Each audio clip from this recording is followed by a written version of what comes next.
Bien,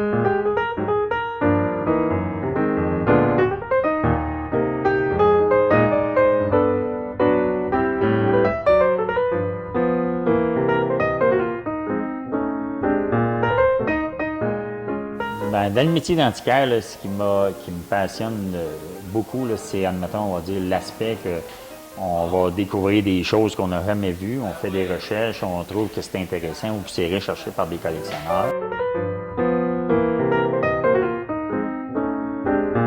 On a la satisfaction qu'on a d'être le trait d'union entre quelqu'un qui n'a plus besoin de certains items, quelqu'un qui les recherche depuis longtemps. C'est une super de belle satisfaction d'avoir le plaisir de l'offrir, puis de le présenter, puis en fin de compte, de faire une transaction. Ça, c'est un bon côté qu'on aime beaucoup dans l'Antiquité. Bien, je pense que le métier d'antiquaire, au fil des ans, a évolué dans le sens qu'il y a beaucoup d'émissions de télévision présentement qui présentent le côté récupération, le côté collection ou amateur d'antiquité, mais amateur qui achète des choses pour intégrer dans le décor.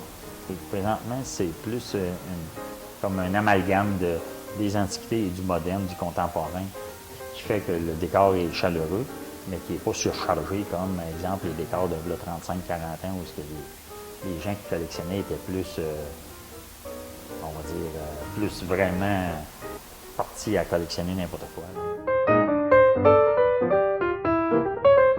Puis, au fil des ans, est-ce que c'est un métier qui a beaucoup changé? Bien, depuis 37-38 ans, je suis dans le métier des antiquités. Au début, j'étais fournisseur pour un ou deux antiquaires, c'est-à-dire qu'il allait trouver des choses sur la route, ce qu'on appelle communément picker ou picking. Par la suite, dans les marchés aux puces, où on a pris un peu d'expérience dans le, mettons, général des antiquités, un peu offrir n'importe quoi. Et par la suite, j'ai acheté une place sur l'autoroute 20. Puis, tranquillement, pas vite, certains fournisseurs se sont intégrés dans notre entreprise pour emmener des choses. Ce qui a fait qu'on a un bon volume d'items, puis ce qui a fait qu'on, tranquillement, pas vite, on a grandi comme un magasin d'antiquités avec différentes variétés de stocks. Ça l'implique qu'au fil des ans, on s'est monté une super de belle collection. Puis ça l'implique aussi qu'au fil des ans, puis plein de fois, on a rendu des collectionneurs avertis heureux. Plein de fois, on a vendu des choses à des musées qui sont au musée de civilisation à Québec, à Ottawa. Plein de fois, on a vendu ça à des antiquaires ou à des galeries d'art, des pièces exceptionnelles. Ça implique aussi que parce que, même si on est antiquaire, on ne connaît pas tout, il y a plusieurs pièces qu'on a échappées au niveau de sa vraie valeur. Ça veut dire qu'on l'a acheté pour X, puis on l'a revendu pour X. Mais on aurait pu demander beaucoup plus. Au Musée de la civilisation, depuis 15 ou 20 ans, dans l'entrée, c'est nos morceaux.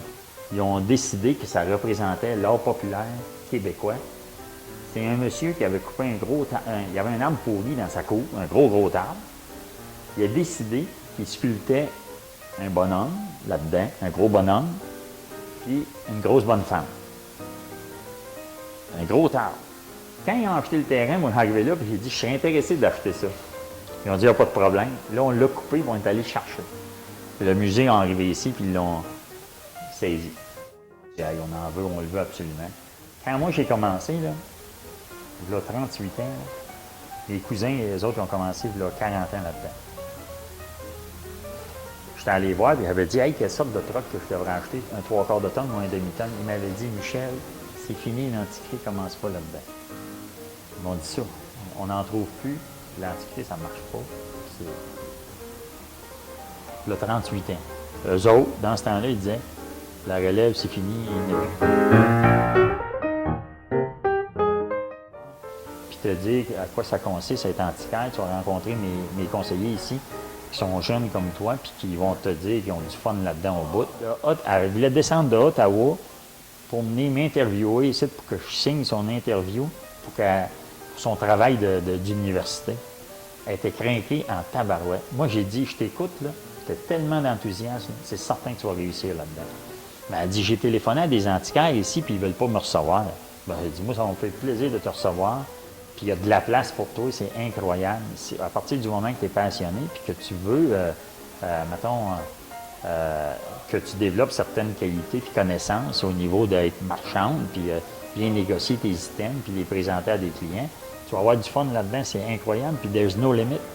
La TV noir et blanc qu'on avait chez nous, on l'a jetée.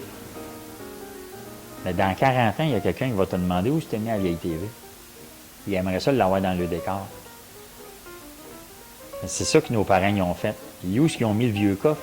Ils l'ont jeté, ils n'avaient plus de besoin. Mais nous autres, on aimerait ça l'avoir. Tu sais, les antiquités de demain, là, c'est les TV noir et blanc, c'est les vieux radios à lampe, c'est le cendrier chromé que tu ne veux plus avoir dans ton salon. C'est désuet, ça. Mais demain, là, ça va être un objet rare, puis qui est original, puis hey, j'ai jamais vu ça, j'aimerais ça l'avoir chez nous. Puis les gens vont y trouver une utilité, puis c'est ça qu'on voit. Nous autres, c'est de ça qu'on voit. Un temps, les gens, là, mettons, c'était la tête de ce bureau-là, comme tu as dit, chez tes parents. Cloum, hey, c'est trop haut, ça, puis c'est foncé, on enlève ça. Aujourd'hui, quand on en trouve un qui est intact puis authentique, on est fiers, puis on dit, hey, il a passé à travers les temps, il a fait 150 ans, puis il est encore comme il est venu au monde. De là, l'importance. Ça, là, ça a 300 ans ou 275 ans. Ça a 275 ans. Promène-toi là, dans tout le Québec, là. Tu n'as peut-être pas 500 familles qui sont propriétaires d'un meuble qui a 275 ans, qui a été fait par nos ancêtres, qui est notre patrimoine, puis qui est en si belle condition. C'est exceptionnel. La personne qui va acquérir ça, c'est ça qui va faire son côté fierté, puis qui va, que tout le monde va jalouser, qui va dire, c'est vrai ça, il y a quelque chose de spécial, là. C'est ça, hein?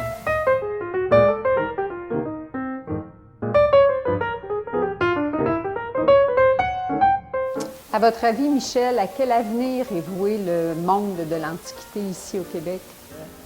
Plus que ça va, plus que c'est facile de communiquer avec les gens qui sont amateurs. Justement, avec le côté site Internet, avec les véhicules de promotion que je parlais, Bois et Passion, les packs, Kijiji, tous les véhicules qu'on peut se servir pour annoncer nos items. Ça donne un bon avantage, contrairement à anciennement, où ce que le monsieur était antiquaire dans un petit rang, qui était connu hein, par un petit créneau de gens. Maintenant, ça peut être connu international. Des fois, ça arrive qu'on vend des items à Terre-Neuve, nous autres, juste parce que les gens ont vu sur notre site Internet tel item qu'ils recherchaient depuis longtemps. Ils appellent, ils nous le payent, puis ça s'en va par shipment. Fait que l'avenir est extraordinaire, je pense, pour les antiquités.